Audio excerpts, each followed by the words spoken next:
Summer 1789, follows S1E8. What's in yours? Hugo Martin sat on the grass beside Jemima, pointing his own piece, meat wrapped in pastry towards Jemima's own. Lamb, she told him, and potatoes, carrots. Mrs. Vaughan makes them well. I like the pastry, when I am not in the mine. Because of the tin, Jemima knew. Ross Poldark felt the need to have to explain this to her as well. However, there were a lot of things, even self-evident things, or ones that could be expected to be known if your employee was inside a metals mine. But Poldark would still take the trouble to tell her that the steps and railings would be damp, or the air might be thin in the 30th level. I was right glad to be through the Blackstone, Hugo went on, stretching out his legs. His hair was dusty from the work. No doubt he would swim in the sea with the others that evening, light and warm as the summer was. I thought I would be on me stomach down there if the channel got and narrower. You got it,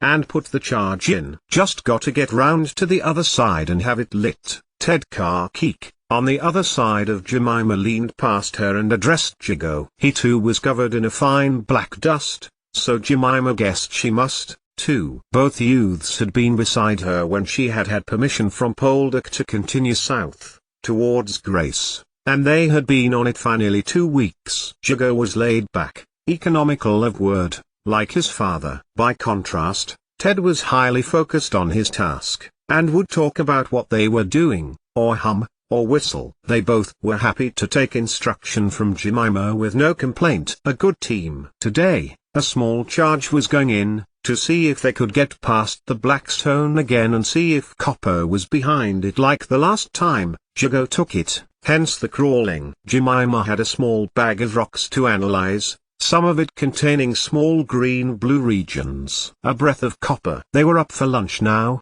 and a refreshing moment in the happy, bright sunshine, the first proper sunny day after Easter, and all life was well in its ascendancy. Birds were singing, the rustle of grass told of rabbits. The plants were already blossoming and the sun was holding higher in the sky. How Jemima loved days like this. There had been progress in March, and Poldark had consented to Jemima continuing southwest, because of the success they had already had with copper.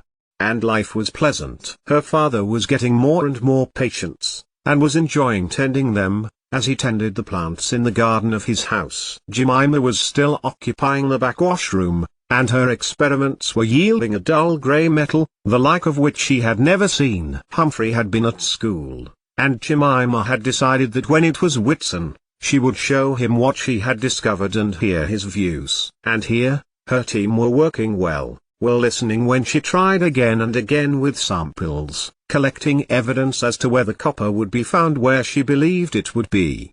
But there was a growing problem, which John Withering was wont to tell Jemima, an increase in a bacterial throat infection, cases of which he had attended several times. There was that, and Jemima's suspicion as to what he was going to do about that, and another disappointment. William Henshaw had withdrawn from her and had taken to addressing her only when he needed to. Like this morning, a cursory good morning when before they would exchange words about the day and the work. So Jemima focused on her own objective, putting behind her the mine captain, married and older than her, out of her mind, and was about to follow Ted back down the mine to continue going from Leisure to Grace when Poldark called her to the office hut. Continue with planting the charges, Ted, she told him, bending close to his ear. Very good, miss, he replied, nodding, and Jemima watched 2 spots of light get smaller and smaller as both men descended the ladder into the gloom. Trevorgy mine was abandoned when the owner ran out of money, Poldark told her, when they got to the mine office. Beside him, Inez, who was looking at the papers on the table. Jemima's heart sank. It wasn't that she didn't like Dwight Inez, but that since the way he had carried out the lung investigation she didn't respect him. He spoke to her as if she had no medical knowledge and always seemed taken aback when she questioned or sought clarification over things, like treatment length or efficacy. Her father had encouraged to ask questions, question him over things he did, and Jemima could not understand that another of his profession would shirk at such an approach. She was inquiring, not testing him. She had confided in her father, who has told Jemima to have Hiraeth refer to him. Poldark had agreed, and since then Hiraeth had thankfully kept his distance. Why was he here now? Coincidence? She nodded to him for a moment out of politeness and then returned her attention to Poldark. Trevegi, that was back towards the northwest, where her original copper was found. What do you think? Poldark asked, a hand-drawn map on the desk. Jemima glanced at it. Trevegi, Leisure and Grace were clearly marked, as were the lower adits at the 30 level. Her heart sank. I think, Jemima told him, carefully. If there is copper southwest, there will be copper south towards Grace, but less towards Trevegi. And it will be at the 40th, just as it was when it was first found here behind the Blackstone. She saw the infinitesimally small glance between the men before Dr. Hiraeth straightened up. Tell me, Miss Withering, Hiraeth asked. How do you know this? Jemima flinched. They wouldn't question her if she were a man, Hiraeth, who hated her questions. So she squashed down the flame in her stomach and pictures the load, almost as black as the level itself, a face of an almost impenetrable wall, a sheen, differentiating it as the candlelight caught the crystal structure. It would be in line with the copper lodge from before. A broken bar because a broken bar. How did she know this? It wasn't an instinct as such, but Jemima turned to look at Poldark. In coal mines, the levels are. We are not dealing with coal here, Miss Withering. I do appreciate your contribution. But, it would be in the direction of Grace. How could he not perceive that? And Jemima made up her mind to meet Mr. Trevithick just as soon as she could. Jemima put her hand in her pocket. Ted Karkik blasted the top quarter wall and reached these, she told him. Poldark glanced to Jemima and then held out his hand. Into it, she tipped the 6 pieces of, potentially, copper ore. They were green enough at any rate. Jemima watched as Poldark raised his eyebrows, and then bent, allowing them to pour gently onto the map, turning them over and over. Where, he began, and Jemima took a step over to the table, and moved them into the place on the map where they had been found. Due south, in the direction of Will Grace. Your father has been to see me, and we are to lose you, it seems, Poldark continued,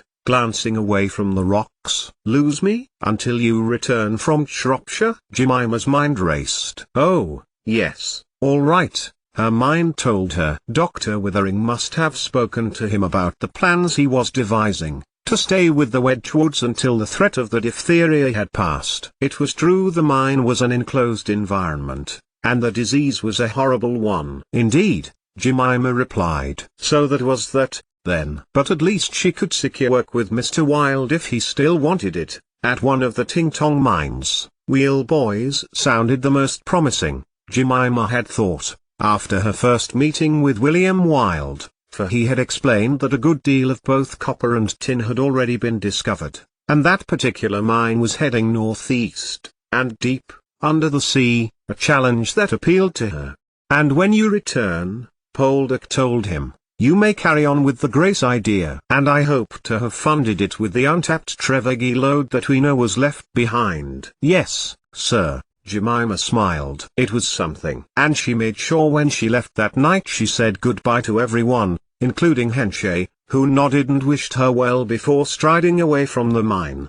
Put it out of your mind, Jemima told herself. You were attracted to him. The feeling will fade. And before the coach came the next morning, Jemima went west from Cambourne to Hale. 88,888,888. Mr. William Wilde was a man short in stature but big of spirit, and even bigger of brains. When Jemima knocked on the door, he welcomed her like a long-lost member of his family, asking her of news of Wheel Leisure and of her father, and whether it would be now she would be wanting employment.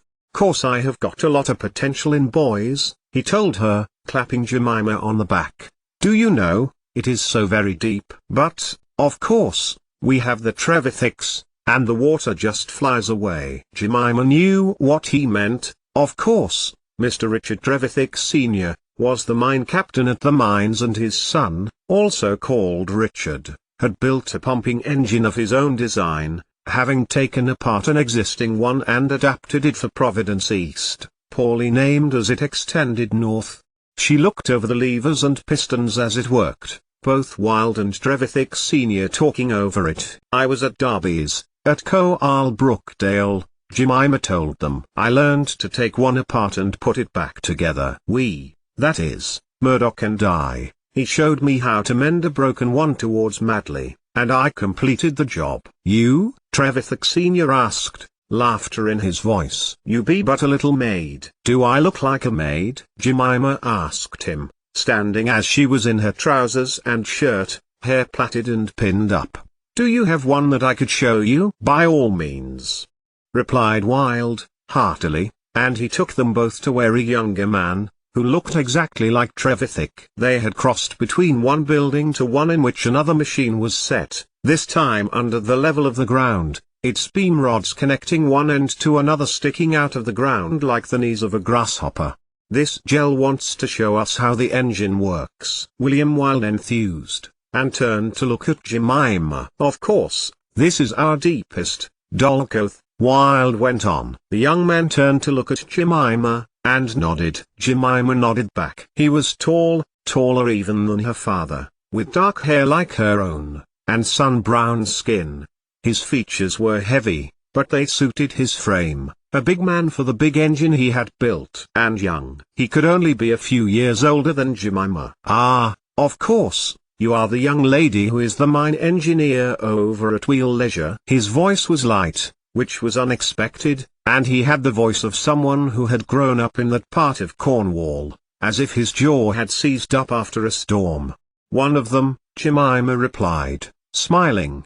My father is Sir Francis Bassett's physician. He advised my father to meet Mr. Wild, which I did, she added, as the young man looked back up at her, his mouth fixed in half a smile, and shielding the sun from his eyes. This gel says she can fix your engine. Can you set her a test?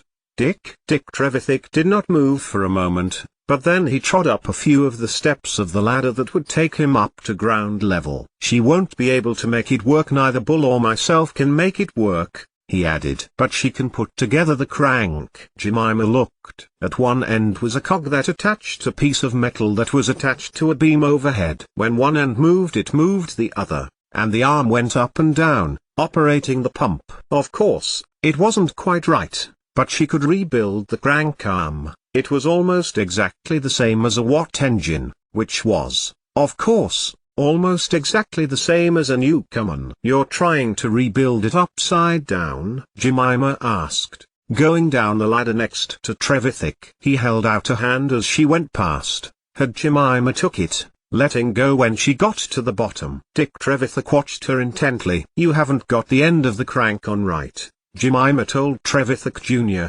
pointing up to the nuts that held on the arm. You've got a broken bar the plate upside down, and the top part of your crank back to front. But how did you? Trevithick interrupted. Jemima turned to look at him. I've been around machinery all my life, sir, she told him, and, in the moment of silence just afterwards, seized a spanner from the bench beside the engine. I can, he told her. Jemima turned, and his eyes met hers. Brown, like his father's, Jemima noticed. She handed the spanner to Dick Trevithick, who picked it up as if it were a feather. Let me make this clear, I can do this. But, if you would, Mr. Trevithick, just as I asked. Jemima took a few steps back and watched Trevithick make the alteration. Behind her, at ground level, Trevithick Sr. and William Wild looked on, a slow smile forming on the lips of the latter as Dick Trevithick reassembled the engine. Bank the coal, boy, Wild declared, taking a swift look at Jemima. I want to see if she goes. And she did. Not immediately, and there were a few shudders as the pressure in the boiler below the beam began to build pressure. Then, without warning, a whoosh of steam came through the valve and the beam arm shuddered. Then stopped. Everything stopped, the birds, singing the tiny chittering of high sumner bugs. Even the minerals themselves ceased their crackle of formation. Jemima watched. Another whoosh, and the beam moved again, but this time, completed its movement, pulling up the arm that was down in the shaft. It was Trevithick Jr. who began to laugh, and then laugh again, before Jemima beamed back at Wild. I did say I could, she told him, and the man reached out a hand to help her up the steps. Jemima took it again, ignoring the fact that she climbed longer and narrower ladders than those there in Wheel Leisure's levels. She stood before Wild again,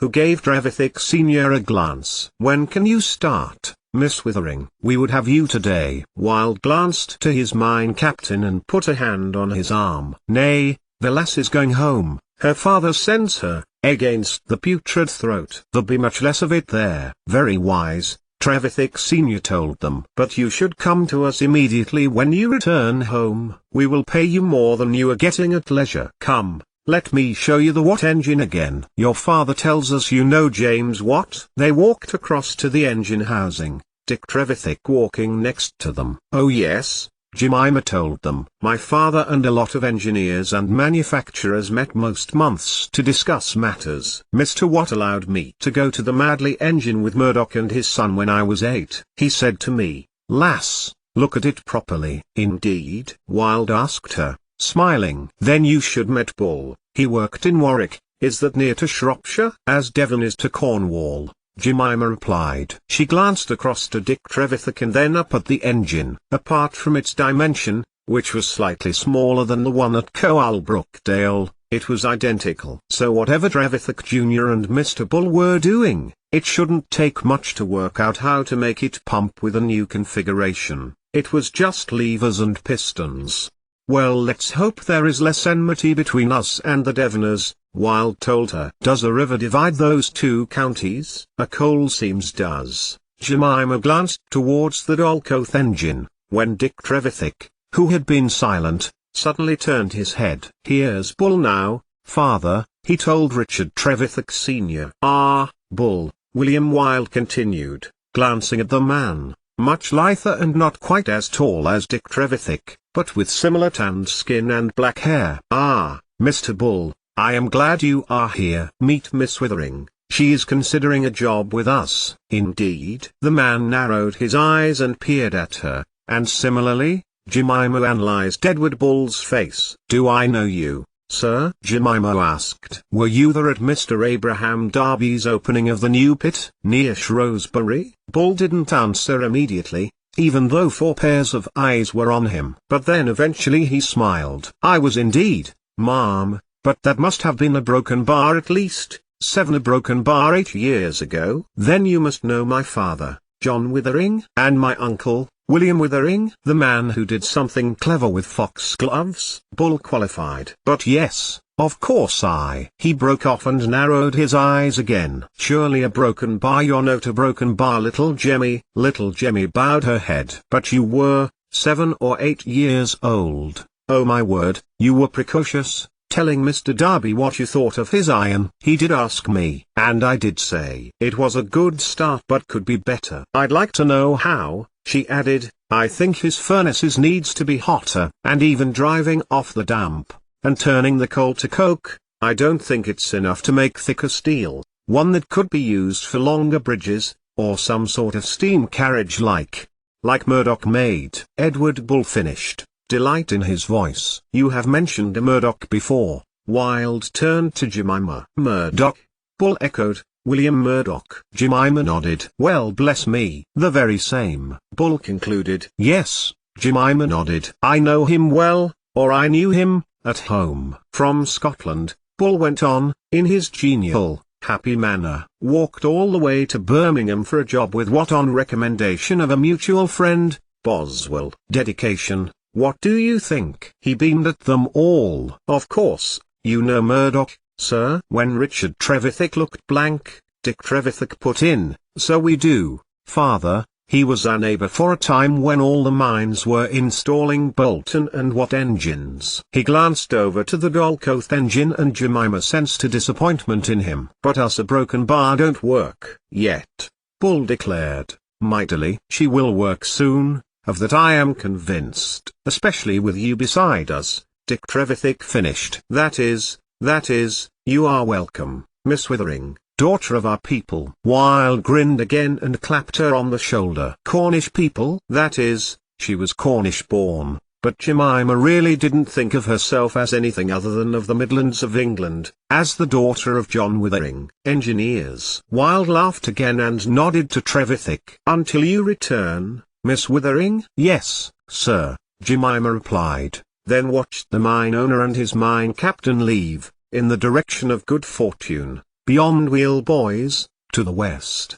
"Do say, will you come, Miss Withering?" enthused Edward Bull. Dick Trevithick rested his big, wide eyes onto her face. A shard of guilt entered Jemima's stomach. Here, she would be listened to, welcomed, with her people, as Wilde had said, engineers. And they would value her knowledge of mining and metals. Yea, to Broken Bar. Yet there was copper to be found, copper which was where she had said it was. Jemima knew. She could sense she was right. But Poldark wanted proof. But even with proof he had shown he wouldn't always listen to reason. "When I return I can say for sure, Mr. Bull." She smiled at him and nodded, and he bowed his head. "Mr. Trevithick," she nodded. "Miss Withering." 88,888,888. Jemima walked across the dry grass that covered the hillside, on her way from Hale to where the coach could take her to Bristol for the night. Underfoot was feeling warmth and she paused, looking for the London road. A coach from Penzance would travel up it and she would need to wait beside the collection point. As she walked, Jemima thought of what she had written in the letters to both Davis and Humphrey, both now in Bristol, Davis with his law practice and Humphrey working in Thomas Beddoes Institute, that she was leaving to go home, to protect her health, but that she would be back, and wanted to know everything each one was doing, and she too would write to them. What had she got in Shropshire that her two friends both didn't have in Cornwall? Limestone fossils from Stourbridge, Wellington, Dudley. The Navigationals were always digging those up. Something from Dr. Darwin Jemima could pay. There was the road. The afternoon sun was making its rough surface stand out against the green of the grass. A noise behind her of the cracking of a stick made her start. Jemima turned and, to her surprise, it was Dick Trevithick. For a big man he ran fast. Jemima stopped and waited for him to catch up with her. "Carna Broken Bar, can I see you again, Miss Withering?" Regarding the engine, Jemima said nothing for a moment, and then smiled at the young man, whose face was dearly hoping for an answer in the positive. "Yes, certainly, when I come back, I'll come and work with you on the engine." It was out before Jemima had a chance for her mind to catch up with it. Mrs. Wedgwood had written that she could stay, and if her father was worried about the diphtheria then Jemima had resolved to take her leaving seriously. "I will be back in the summer, when the diseases are less." And Trevithick broke off, to work with what a broken bar bolt on a broken bar. He clearly held the Midlands engineers in high esteem. But Jemima had grown up in the company of these people, and she respected them rather than being dazzled by them. "Yes," she nodded, "my father's friends." And she resolved to add this silent giant of a young man to her list of correspondents, if she had decided she was going to be working with them. "Goodbye then," Trevithick said to her, and turned, striding over the undulating ground in the direction of Hale. Jemima watched him go. "And I have met a very interesting young man, who works for Mr. Wilde at one of the Ding Tong miners, a Broken Bar." Jemima added these lines to her letters to Davis and Giddy. She would post them in Bristol, which grieved her a little that she couldn't stop to see them. But she has promised her father. And besides, they would be in Cornwall in the summer, and she would have learned a lot of new things of which they could discuss. Being with the lunar men, Jemima wouldn't be able to avoid it.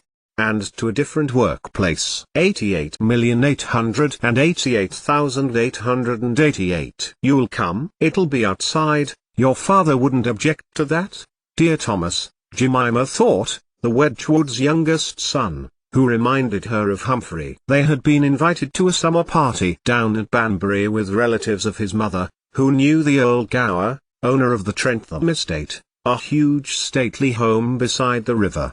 Granville Leveson Gower had recently had the house rebuilt in the style of Buckingham House in London, and Capability Brown had relandscaped his parkland. Much was though of Trentham and its owner, and to be invited was an honour indeed. "As long as your mother says I can," Jemima told him, which she hoped she would not. She had brought no suitable wear with her, not that she owned much in the first place. But Mrs. Wedgwood told Jemima that she wouldn't hear of her being left behind, and told her elder daughter Susanna to bring something for Jemima to wear.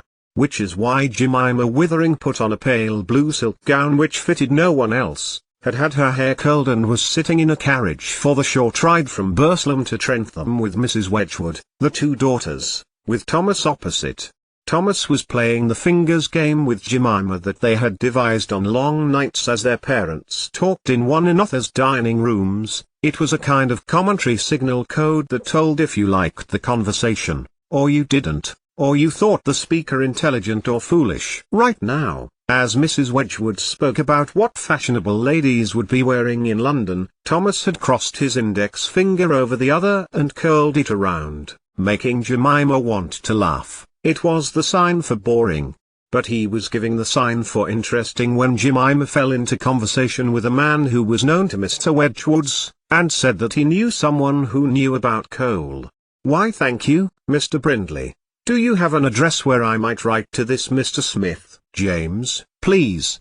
he exclaimed, and Jemima thought afterwards how much he didn't resemble the image of the James Brindley, canal pioneer, that she had had in her mind. Another Midlands engineer, in whose company she was eminently comfortable. "There is no need to write to Mr. Smith. He is lodging with me and is here this evening," William Brindley called, energetically. A man turned, drink in hand, at the entrance to the door that led out to the leg of the Trentham estate. Brindley raised his own glass and beckoned him over. "Miss Withering here has a keenness for coal mines. Do tell her what you have devised." The man seemed reluctant at first, and Jemima told him of her time in the Bellpit mines belonging to the Marquis of Anglesey at Cannock and the Layard mines belonging to the Earl of Dudley at Wolverhampton.